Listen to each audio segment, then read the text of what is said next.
hundreds of shacks have been affected in a major fire at the Kennedy Road informal settlement in Durban. It's alleged that one person has died. It has been reported that the fire started in the early hours of this morning.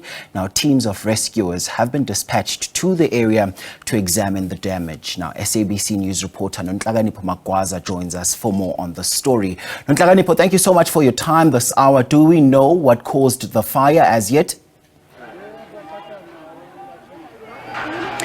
So far, we do not know the exact cause of the fire, but what we have gathered is that the fire started around about 1 o'clock in the morning. As you can see behind me, people are still trying to salvage what they could what they can save in the fire to rebuild. As you can see down at the bottom, one body has been recovered in the pile of rubble, and police are still searching for more bodies because allegedly there are still more bodies still trapped under the rubble.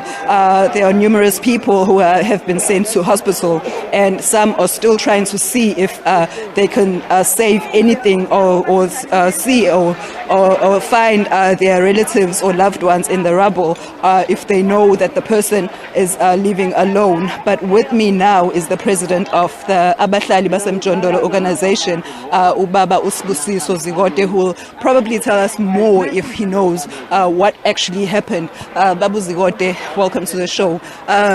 If you can tell us, do you know the exact cause of the fire? Well, first of all, we are very devastated by the ongoing shack fires that are resulting into the death of people such as this one in Kennedy Road. What we have been told this morning was that the fire began around 1 o'clock a.m. in the morning. And we are also told that there has been an argument between two friends who were somehow drinking. And after that, there was some noise of tensions that resulted into one stabbing the other. And it is alleged that the one who was stabbed is the one that actually set fire on the shack in revenge to his friends. So these situations are really worrying because as you will understand that the shacks are closely packed together. So if one shack is on fire, suddenly the entire community is on fire. So what is more disturbing is that there have been a number of injuries, a number of people that have been hospitalized, and there are a body that has just been discovered by the police, as we are all witnessing. But we are also worried that there may be more bodies underneath the rubble as the police continue to search. We may discover more bodies. So this is very unfortunate because this is within the space of 2 weeks. There has been another shack fire, and we are worried because it's a winter season. So instances of this nature may get out of hand. So we are really worried about the shack fires, but we also know that shack fires are not natural. They can be avoided. Provision of land so that people cannot be packed together in their own country, in their own land. It is unfortunate. It is a disgrace. We are ashamed that in our own country we do not have land, which is why thousands of people are packed together, which then results into this catastrophe. So we are saying if there was provision of land, Abahlali have been calling for rapid release of land for a very long time. And the provision of basic services such as water and sanitation, had this community had enough water, they would have at least made some attempts to make sure that the fire does not spread into other areas. But we also know that if government was coming into party, these kind of densely populated areas such as the informal settlements would have been dealt with long time ago. So we are calling for government to actually release land so that people can have access to land, so that people cannot build shacks as closely packed as we see here. But we're also calling for government to work with us. We are inviting government to work with Abahlali Basemjondolo because in this particular area, for instance, we have build access roads so that emergency vehicles such as your police, fire brigade can actually have access into the informal settlements. However, that call of support from the eThekwini municipality has not been achieved because somehow they do not want to work with the communities. So disasters of this nature can only be resolved when there's proper partnership between abahlali, the residents of all the informal settlements, with government. Without that, it will be hard for government to deal with these situations alone. And we are calling for non-governmental organizations and all other progressive groups to really bring aid as quickly as they possibly can in this instance.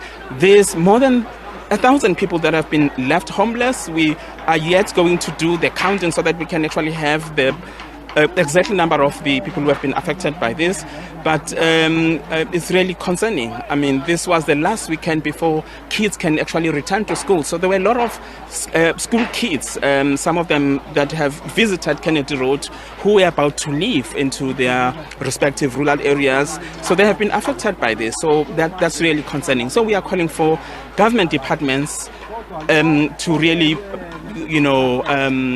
intervene with speed in this particular instance, but also the non-governmental organizations and civil society to come and provide food, provide blankets, clothing. People have lost all their belongings, including documents such as the ID book. So we are calling the Department of Home Affairs, SASA, Social Development, to aid this call as urgently as they possibly can.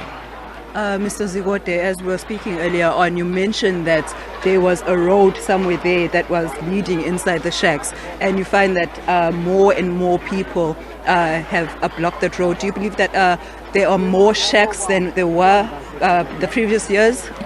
Absolutely, which is why we are calling for government to partner with us. As abahlali basemjondolo, we've made a very progressive move in terms of helping the so-called reblocking. So what we had done was to relocate some families who were on the road reserve. So we were able to create a road so that there's access of the emergency vehicles into the settlement. So, and the reason why there's so much damage is that emergency vehicles could not have access so that they could deal with the fire. So, hence we are calling for eThekwini municipality and other state institutions to support us and work with us in trying to reblock and make sure that there are pathways, there are road access, but there's provision of basic services, because we were successfully able to make a road access, and we were able to relocate some people so that there's road access. Unfortunately, when we left, and then people continued to build. And in fact, we had signed a memorandum of understanding with eThekwini that we are going to work together also in terms of monitoring the further explosion and expansion of settlement like Kennedy Road. It's a pity that there's a housing development that has just been completed just across the road, that people have not moved into those houses, because our plea was that there was going to be an in-situ upgrading. That, but in such a densely populated community, you will need to have a relocation area so that while you are upgrading this informal settlement, but there's also a piece of land where you can relocate some in order to make ways for an in-situ upgrade to take place. But unfortunately, due to the lack of working relationship with the eThekwini municipality and state institutions, such instances will continue to happen. Thank you so much, Babu Zigote, for your time. We will try and get residents and those who have lost everything in the fire to speak to us later on. But earlier on, when I was speaking to some of the residents, one was in a hurry to go and check where she is studying to sew. She says that one of the schools is somewhere in that rubble where hundreds or more than 20 machines that they use to learn how to sew have been destroyed. As you can see, the body of one person that has been found is being brought up. People are still trying to salvage or trying to look for their loved ones in the rubble. Back to you in studio. Nonhlakanipho, that's utter devastation that we're seeing down there. Perhaps maybe also just take us through some of the interventions, if there's been any interventions as yet, to ensure that there are some contingency plans in place for some of the residents there. Do we know of any of those at this stage? At the moment, we don't know anything. I've just seen the police officers, we've just seen the councillors and the municipal officials taking stock and writing down names of all the people. We have yet to speak to them and see what kind of interventions that there will be given to the people, maybe building supplies or the Department of Home Affairs and Social Development will... sorry, I'm just letting the officials pass by. Maybe, as I was saying, that maybe the Home Affairs Department and the Social Development will come in. Earlier on, I just saw the Red Cross coming in. We'll be speaking to them and see what kind of intervention they will be offering to the devastated community. Nonhlakanipho, thank you so much for that update.